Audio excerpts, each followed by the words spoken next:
Megan Hicks of I Run Far, and I'm here at the very southern tip of the island of La Palma.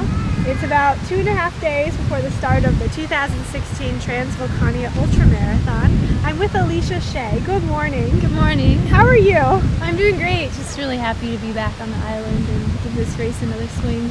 Yeah, you were here a year ago. Mm-hmm. You finished as the top American, just a couple minutes off the podium. Take us back to what you were feeling a year ago at this time. I was pretty nervous. I heard a lot of tall tales of Transvulcania and how hard the course was from my American friends, and anytime I tried to get specific race information, everybody just said, oh, it's so hard, it's so rocky, it's just so hard. I'm like, well, what does that mean? No, you're like, really? I need some specifics. Give me some frame of reference. Is it like this area of like the US or like this area of the Rocky Mountains? Or like, I just couldn't really get an idea or grasp of what the course was like, and didn't have much time to see all of the course when I got here. So I was just feeling like a lot of trepidation and respect for the course when about this time last year. I was pretty nervous. And looking back at how your race went, I mean, you had a really strong day, but I think you said afterwards that you had struggled on the downhill. And I saw you at the very end of the downhill, and I mean, you looked like you were struggling a little bit. I was. So looking back at your assessment of last year, did you feel good up until that long downhill, or how was the race for you? I did. I never really felt great, and I think I mean I just didn't. It wasn't like it wasn't a good feeling day, but I didn't feel horrible. I felt in control the whole time, most of the race. But I think I really fumbled on a lot of different sections, and I wasn't necessarily in race mode. I was kind of like, I need to ensure that I can make it from the start line to the finish line. Yeah, I was really just kind of fumbling around a bit, and so I think I ran the uphill too conservatively, and I, like a lot of people, ran out of water in the middle section of the course. Like up high? Up high, okay. Yeah, because they had taken out an aid station, right. And I didn't know that, so I wasn't prepared to not have fluids, so I had no fluids, and I stopped eating during that section just because if you can't drink, it's hard to eat. Yeah. And people were just falling apart around me, like stopping and vomiting, and it was just kind of a mess, like on that middle section. So I was really just in the mode of like looking for the aid station, like forever, for miles. I was just like, where's the aid station? Where's water? And just trying to like keep myself going. And by the time I got to the top, I was just focused on like refueling, rehydrating, and then the downhill felt really comfortable. I'm having a lot of trouble with my interviews. I keep having loud things going past them. Yesterday, this guy walked up with like a leaf blower, like about 10 feet behind the camera. Gotta keep this thing beautiful. I know, exactly. Sorry, go on. Oh. You got to the top and you were just looking for the aid station. Yeah, and I was really focused on like, I was so depleted by that point that I was rehydrating and refueling, and when I got started with the downhill, I thought, well, this is like kind of like running down steep downhills in Flagstaff. Like, okay. This is comfortable. Yeah. And then it just kept going and going, and it for 8,000 feet. Yeah, and the sections that really threw me off are when you went from like soft trails to like the harder like pavement or cobblestone sections, like those really steep pitches, and I started hurting in places that I never hurt just because I hadn't run downhill for that long ever in my life. Yeah. And so I started like tiptoeing, and I was just like Bambi, like just fumbling down those last pitches. And I think when I saw you said only like 1,000 more, and I'm like, oh, 1,000 feet, like I can do this. And then I got to the top of the vertical K, and I was like,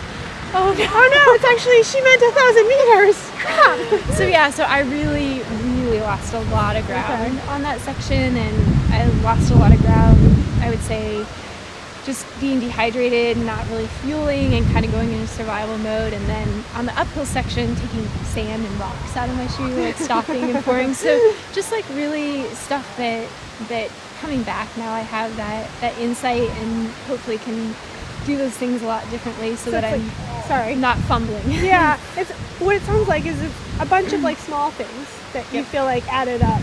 Totally added up. And by the time I hit the bottom of the descent, I felt so strong. Like once I could run on normal ground, I was just I was hammering like so hard to the finish line, and I was really disappointed to hear that I was 2 minutes Just outside the podium. Yeah, because I felt great. I felt like, oh, I could keep running as long as you give me ground that's not like at 14% grade. Yeah.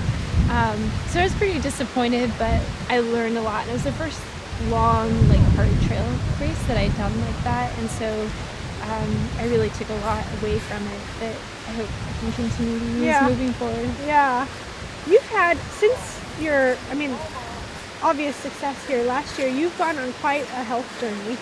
You haven't been able to run regularly. Can you talk a little bit about what's been going on? Sure. So after I left Transvulcania last year, I was really feeling really fit and excited to keep racing, through December. And not too long after getting home, I got really sick, and then just kept getting more sick and more sick, and trying to run through it and push through it and do like the typical runner thing of just being tough and riding it out, and then started having like some really weird, scary symptoms out on runs, and eventually found out that I had some cardiomyopathy from a virus that I had, so viral cardiomyopathy. Wow. And the symptoms I was having is because the ejection fraction of my heart had like dropped down like below like what's normal levels. So I just didn't even feel like I had my own body. I was really kind of stopped in my tracks and had to back off for several months. And So it was like a several month period of time where you Yeah. couldn't run at all or couldn't train, or what was I it like? didn't run for several months, and then I started jogging maybe around, I want to say, November, December. We Okay. started skiing is kind of how I entered back into activity. And you found you could do that, okay. I could do that okay. It was really hard at first. Like I felt pretty weak, and I was still having some symptoms, but since I was on skis and I didn't have a Garmin on, like, and I didn't know my pace per mile, I just kind of did it at my own pace. So if I felt bad, like I'd go really slow. When I say skiing, I was uphill skiing, ski mountaineering. And that's just kind of like I was more patient with my physical abilities in that realm than I would be with running. So I did that, and then started running once or twice a week, and just kind of waited to like get the green light from my doctor that I was okay to be active as long as I kept like low intensity. So I kind of stuck to that guideline until March, and just got pretty strong like skiing, and felt good when I got back into running, but still not totally myself. Like I had a lot of days where I was just super weak, like just this deep fatigue and weakness, and so I just had to keep like doing what my body would give me. Stay patient. Yeah, back off if I felt bad, and when I had a good day, which wasn't very frequently at first, but increased with Like frequency. use it, Yeah. Use a good day when you had it, and respect the bad days. Yes, exactly. And so at the same time, my boyfriend Chris was having some health issues, so we just kind of nursed each other back to health, and went through a lot of the frustrations and ups and downs together. And then when we started back to running, we were good to kind of keep each other in check. Like, okay, well, if you're feeling this way, let's stop, and have no issue with that. So even once we started feeling really good and finally were able to get in a 2-month training block for this race, we still had days where we like drove to the Grand Canyon and like jogged to the rim, and we're like, Today isn't the day. We can't do it today. We turn around and drive home, and like that kind of took a lot to do, but it helped to have each other to kind of reinforce that. Yeah. You've had a very small training block putting this together. We saw you run at the Moab Red Hot 33K in February, and then you ran the Crown King Scramble. Was that about a month ago? It was a month ago, yes. So, tiny little block. What have you been able to cram in there? Actually, like quite a bit. So when I saw you, or when I was at Moab, that was like one of my first runs. It was like my first long run. Hey, let's try this. Well, I went to support somebody else, Chris's brother, and then we were there, and I was like, I'm gonna run today anyway, so what the heck, I might as well race. And then after that, still like needed a couple weeks before getting back into normal training. And so once we started like our first week of training, we went to the canyon and did a run, and we're like, oh, that wasn't miserable.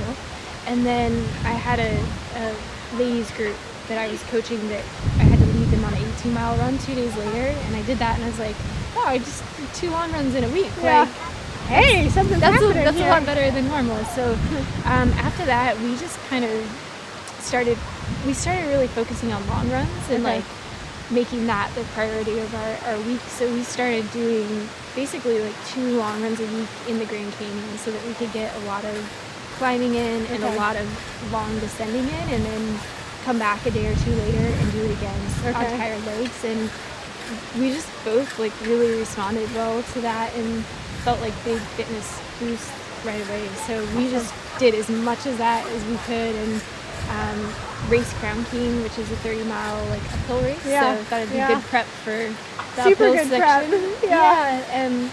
So it hasn't been perfect, but it's been a decent amount of volume and longer runs like within the training block. So it's a little different than I prepared last year, Yeah. but I think it might be better preparation for the steep running here.